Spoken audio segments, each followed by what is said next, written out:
بسم اللہ الرحمن الرحیم۔ کتا حرام ہے یا نہیں، اس حوالے سے کچھ لوگوں نے اس وقت بھی گفتگو کی اس حوالے سے، اور پہلے سے بھی لوگ اس کے بارے میں بات کرتے ہیں۔ ساحل ادیم ایک سوشل ایکٹیوسٹ ہے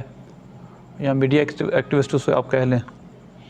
وہ اس موضوع پر اس نے ایک ویڈیو کلپ اپنے بیان میں یہ کہا بھی، سامنے والوں کو ہوٹنگ کرتے ہوئے کہ بتاؤ کتا حرام ہے یا نہیں۔ تو مناسب یہ سمجھا میں نے کہ اس پہ ہم ایک ویڈیو ریکارڈ کرتے ہیں جس میں کتے کی حرمت پر دلائل ذکر کریں گے۔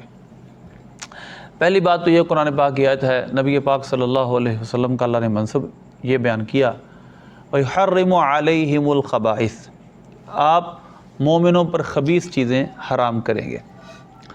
تو لہذا سرکار صلی اللہ علیہ وسلم کا یہ منصب اللہ نے بیان کیا کہ آپ پاکیزہ چیزیں حلال کریں گے، يُحِلُّ لَهُمُ الطَّيِّبَاتُ وَيُحَرِّمُ عَلَيْهِمُ الْخَبَائِثَ، اور اب خبیث چیزوں کو حرام کریں گے۔ اب کتا ایک خبیث شے ہے، پہلی بات تو یہ ہے۔ اس پر پہلی حدیث جو آپ کے سامنے بیان کروں گا وہ صحیح مسلم کی کتاب المساقات کی حدیث ہے، اور اس کا جدید نمبر ہے 1568، اور اگر آپ دوسرا نمبرنگ جو صحیح مسلم کی ہے مقررات کے ساتھ 4873 نمبر روایت ہے۔ صحیح مسلم میں روایت یہ ہے، ثمن الکلب خبیث، کتے کا سمن خبیث ہے۔ سمن کا مطلب آپ کتا بیچتے ہیں، اس کے بدلے میں جو پیسے آتے ہیں وہ خبیث ہے۔ اگر کتا حرام نہ ہوتا، اس کا کھانا جائز ہوتا، جس طرح بکری کو ہم بیچتے ہیں تو اس کا سمن جائز ہے، اسی طرح اگر کتے کو بیچا جاتا تو اس کا سمن بھی جائز ہوتا۔ اسی کی طرح کی اسی مضمون کی حدیث اسی لفظوں کے ساتھ 552 نمبر سے جامع ترمذی میں بھی ہے، اور مسند امام محمد کی 15812 نمبر روایت بھی یہی ہے۔ اسی طرح اس حدیث کا جو تفصیلی بیان ہے، تفصیلی حدیث یہ ہے، کسب الحجام خبیث، مہر البغی خبیث، و ثمن الکلب خبیث، کہ حجام کی اجرت بھی خبیث ہے، بغی یعنی زنا کی اجرت بھی خبیث ہے، اور ثمن الکلبی اور کتے کا ثمن بھی خبیث ہے۔ حاشیۃ السندی جو کہ مسند امام احمد کے اوپر حاشیہ ہے، حاشیۃ السندی میں یہ بات درج ہے کہ الجمہور علی جوازہ وحمل الحدیث علی التنزیہۃ والنسخ، کہ کسب الحجام کے متعلق یہ بات ہے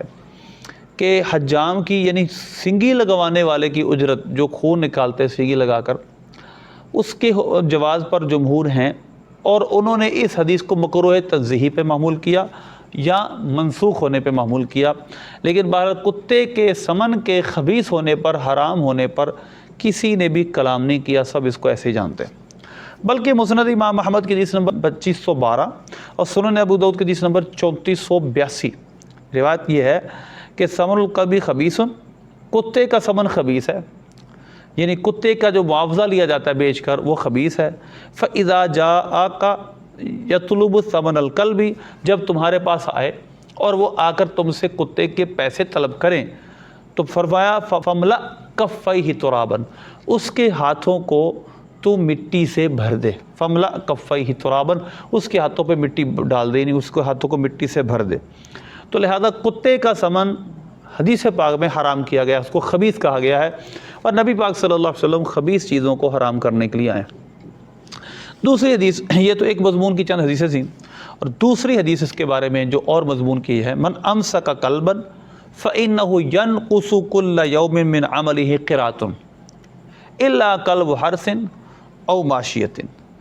نبی پاک صلی اللہ علیہ وسلم نے صحیح بخاری میں حدیث ہے 2322 نمبر روایت، صحیح بخاری کی روایت نمبر 2322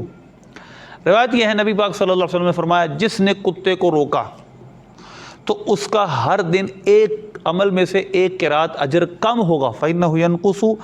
كل يوم من عمله قرات، اس کے ہر دن کے عمل میں ایک قرات اجر کمی آئے گی۔ ہاں آپ نے استثناء فرما دی، الا کلب حرث او ماشیۃ، ہاں جو کتا کھیتی باڑی کا کتا ہے وہ، اور جو رکھوالا کتا ہوتا ہے باڑے کا، یعنی جو بکریوں کا رکھوالا ہوتا ہے، اس کتے کی سرکار نے اجازت دی ہے۔ اس کے علاوہ سرکار صلی اللہ علیہ وسلم نے کتا رکھنے کو اتنا ناپسند کیا ہے، اگر اس کا کھانا حلال معاذ اللہ ہوتا تو آپ صلی اللہ علیہ وسلم اس کو گھر میں رکھنے سے اتنا سختی سے منع کیوں کرتے۔ تیسری حدیث جو تیسری حدیث مختلف موضوع کی ہے اس حوالے سے، مطلب ایک میں نے چند روایتیں بیان کی تھی جو ایک ہی طرح کی تھیں، اس میں لفظ تھوڑے تھوڑے مختلف تھے۔ اب میں تیسری روایت جو اس مضمون کی جو کتے کی حرمت پہ ہے وہ بیان کرتا ہوں۔ صحیح بخاری کے حدیث نمبر 3225 ہے۔ نبی پاک صلی اللہ علیہ وسلم نے ارشاد فرمایا لا تدخل الملائکۃ بیتا فیہ کلب او صورۃ تماثیل، جس گھر میں کتا ہو یا بتوں کی تصویریں ہوں اور ایک روایت میں تصویریں جانداروں کی تصویریں ہوں، اس گھر میں فرشتے داخل نہیں ہوتے، بلکہ نبی پاک صلی اللہ علیہ وسلم ایک دفعہ تشریف فرما تھے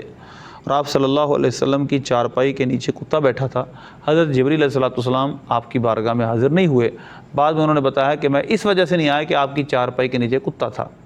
تو لہذا نبی پاک صلی اللہ علیہ وسلم اور فرشتوں کا یہ عمل یہ بتاتا ہے کہ کتا کبھی بھی جائز نہیں ہو سکتا، جو اس طرح جس کے ساتھ فرشتے سلوک کریں، اس طرح فرشتے جس سے دور رہیں، وہ کبھی بھی حلال چیز نہیں ہو سکتی۔ اسی طرح چوتھی حدیث اس کے بارے میں جو دلیل ہے وہ صحیح مسلم کی روایت ہے۔ اسی طرح یہ اور کتابوں میں بھی روایت ہے، نہا ان اکل ذی ناب من السبع، نبی پاک صلی اللہ علیہ وسلم نے ہر نکیلے درندے کو کھانے سے منع کیا۔ اب یہ صحیح مسلم کی روایت نمبر جو میں نے آپ کے سامنے بیان کی 4873 ہے، اور اسی طرح یہ باقاعدہ سے جو سید کا باب ہے صحیح مسلم میں، اس جگہ یہ روایت ہے۔ تو اس سے پتہ چلتا ہے کہ کیونکہ کتا بھی ذی ناب ہے، وہ بھی دانتوں سے کاٹ کے کھاتا ہے، درندہ ہے، تو اس حدیث کے حکم میں واضح طور پر وہ شامل ہے۔ ائمہ اربعہ میں 3 امام تو امام مالک کے سوا اس پر متفق ہیں کہ کتا حرام ہے۔ امام مالک رحمۃ اللہ علیہ کی اس سے 2 روایتیں ملتی ہیں، ایک ہے کتے کی حرمت پر اور ایک ہے اس کے مکروہ ہونے پر، مگر جو مکروہ کی روایت ہے امام مالک سے وہ بھی ضعیف ہے۔ مضبوط روایتوں سے بھی یہ ہے کہ کتا حرام ہے۔ تو ائمہ اربعہ کا اتفاق بھی اس بات پہ ہے کہ کتا حرام ہے۔ 5ویں دلیل حدیث جو کتے کی حرمت ہے وہ یہ ہے، یہ روایت صحیح مسلم میں کتاب الطہارت میں، باب حکم بلوغ الکلب، کتا منہ اگر مار دے کسی برتن میں جس میں پانی صاف پڑا ہو تو کیا حکم ہے۔ اسی طرح ابو داؤد شریف کے حدیث نمبر 71 ہے اور صحیح مسلم کے حدیث نمبر 279 ہے، 279۔ روایت یہ ہے کہ جب طہور احدکم اذا ولغ فیہ الکلب، کہ جب تم میں سے کسی کے برتن میں کتا منہ مار جائے، اس کا پاک ہونا ایسے ہوگا یغسل 7 مرات اولہن بالتراب، اس کو 7 دفعہ دھویا جائے اور پہلی دفعہ مٹی سے دھویا جائے۔ اب 7 دفعہ کے لفظ میں اگرچہ یہ تاکیدی حکم ہے، نبی پاک صلی اللہ علیہ وسلم نے اتنا سخت حکم ارشاد فرمایا کتا اگر برتن میں منہ مار جائے، تو اگر کتا حلال ہے، کتا معاذ اللہ جس طرح یہ بار بار سوال پوچھتے ہیں اور جس طرح بار بار ہوٹنگ کرتے علماء پر، تو میرا آپ سے سوال یہ ہے، اگر کتے کے حرام ہونے پر یہ دلیلیں نہیں ہیں، آپ سمجھتے ہیں کتا حلال ہے تو بتائیں، یا کتے کو آپ حرام نہیں سمجھتے تو اس سوال کا جواب دیجئے۔ اتنی سختی سے کتا اگر منہ مار جائے تو اس کو سرکار نے 7 دفعہ دھونے کے متعلق ارشاد فرمایا اور پہلی دفعہ مٹی سے دھو۔ اگر یہ تاکیدی حکم ہے، لیکن اس سے یہ تو پتہ چلتا ہے کتا اگر منہ مار جائے تو وہ برتن نجس ہو جاتا ہے، ناپاک ہو جاتا ہے، اور سب جانتے ہیں معقول اللحم یعنی وہ جن کا جاندار کو گوشت کھایا جاتا ہے، وہ اگر منہ مار دیں کسی برتن میں وہ پانی نجس نہیں ہوتا۔ تو اس لیے یہ بات یاد رکھیں، کتے کی حرمت پر واضح دلائل ہیں، اور سورہ مائدہ میں جو حکم ارشاد فرمایا گیا ہے شکار کا، مقلبین تعلمونہن مما علمکم اللہ، اور مقلب قلب سے ہی بنا ہے کیونکہ عموماً کتا سدھایا جاتا ہے شکار کے لیے، تو وہاں پر شکارے کے طور پر کتے کو بھی شامل کیا گیا، کتا بھی شکار کرے، اور یہ شرط رکھی گئی اس میں سے خود نہ کھائے، وہ تعلیم شدہ کتا ہو، وہ تعدیب شدہ کتا ہو۔ اور یہاں تک سورہ مائدہ میں ہے کہ جو وہ چھوڑ دیں، مطلب وہ شکار کر کے چھوڑ دیں، تو لہذا اگر وہ خود کھا لیں گے اس میں سے تو وہ ناپاک ہو جائے گا، وہ کھانا ہمارے لیے حرام ہو جائے گا۔ شکار اگر کتا یا کوئی بھی شکاری جانور جو درندہ ہے اگر وہ شکار کر کے خود منہ مار لے، خود کھانا شروع کر دے، وہ ہمارے لیے حلال نہیں۔ تو یہ سب دلائل کس پہ ہیں؟ اگر کتے کے حلت پر کوئی دلیل نکلتی ہوتی تو اتنے سخت احکام، اس گھر میں فرشتے نہیں آتے، اس کا سمن حرام ہے، اسی طرح ہر دن ایک کی رات اجر کم ہوتا ہے کتے کو بلا وجہ رکھنے اپنے پاس رکھنا۔ اسی طرح نبی پاک صلی اللہ علیہ وسلم نے ہر چھپائے ہر درندے کے کھانے سے منع کیا، کل ذی ناب من السباع، ہر وہ درندے جن کے یہ ناک ہوتے انیاب ہوتے، جن کے یہ دانت ہوتے اس کو کھانے سرکار نے منع کیا، اور کتا بھی ان میں شامل ہے۔ تو اسی طرح سرکار صلی اللہ علیہ وسلم نے برتن دھونے کا حکم دیا جس میں کتا منہ مار جائے، اور سختی سے حکم دیا۔ تو یہ سب دلائل اس کے حرمت پر ہیں، کوئی بھی عقل مند یہ نہیں کہہ سکتا کتا حلال ہے۔ اللہ سے دعا ہے اللہ میں نئے نئے فتنوں سے محفوظ کرے۔